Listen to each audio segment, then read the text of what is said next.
بسم الله الرحمن الرحيم، والصلاة والسلام على أشرف خلق الله أجمعين، سيدنا ومولانا وحبيبنا محمد عليه أفضل الصلاة وأتم التسليم. في هذا الفيديو نتكلم عن بعض الشخصيات التي ساهمت وكان لها بالغ الأثر في المجتمعات السودانية. ونبدأ بالشخصية الأولى، الشيخ عبد المحمود ابن الشيخ الجيلي الملقب بالحفيان. ولد بمدينة طابة الشيخ عبد المحمود، حفظ القرآن وهو دون 15 من عمره. منحته جامعة النيلين درجة الدكتوراه الفخرية في الثقافة الإسلامية تقديرا لإسهامه المتميز في مجال الثقافة الإسلامية. ترك عددا من المؤلفات على تنوع في المجال، والمؤلفات المطبوعة منها كتاب الوصية وديوان النظم البديع في مدح طه الشفيع صلى الله عليه وسلم، وجالة الفكر فيما يثبت به الصوم والفطر. الشيخ عبد القادر الجيلي، حياته وآثاره، طبع الجزء الأول. النظم البديع ديوان شعر، موسوعة نظرات في التصوف الإسلامي في 9 مجلدات، صدر منها التصوف الإسلامي، المصطلح والمفهوم، أطوار التصوف الإسلامي، البيئة والسماع.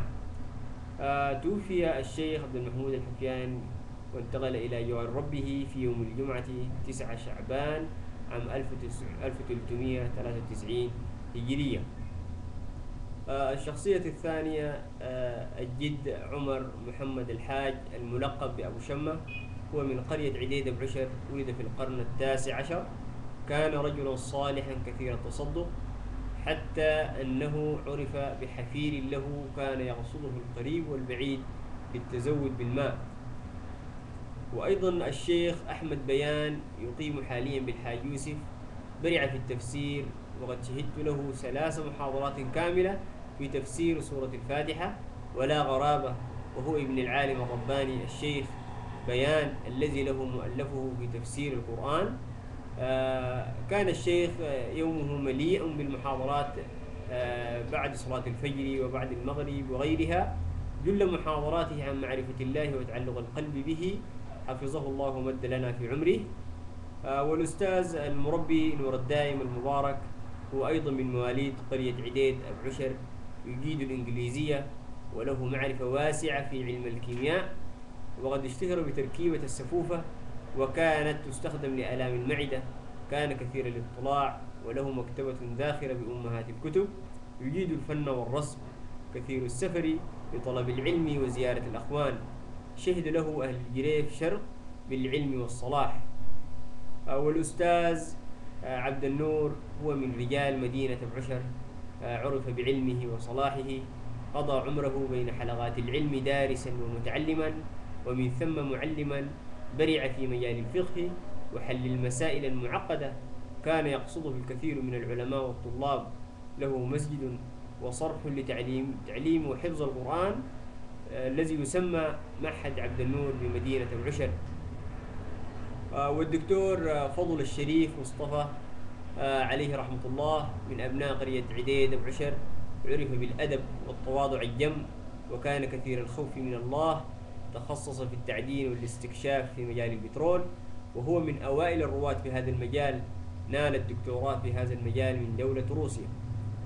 والدكتور اللمين محمد أحمد من رجال قرية عديد بعشر، عمل في مجال التدريس بجامعة الجزيرة، وله الكثير من الإسهامات في مجال الزراعة. نال الدكتوراه في الزراعة بالولايات المتحدة الأمريكية. شارك خارجيا في المؤتمرات العلمية، وكان متميزا رحمه الله وجعل البركة في ذريته.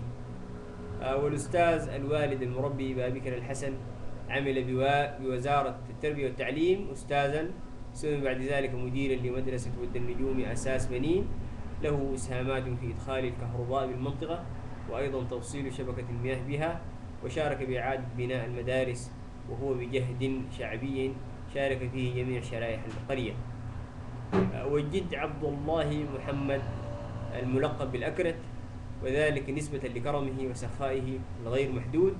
فقد أتاه إعرابي فذبح له، وكان رجلا سياسيا، وكان يلتقي مع الزعيم الأزهري وأعيان البلد في تلك الفترة. وشكرا.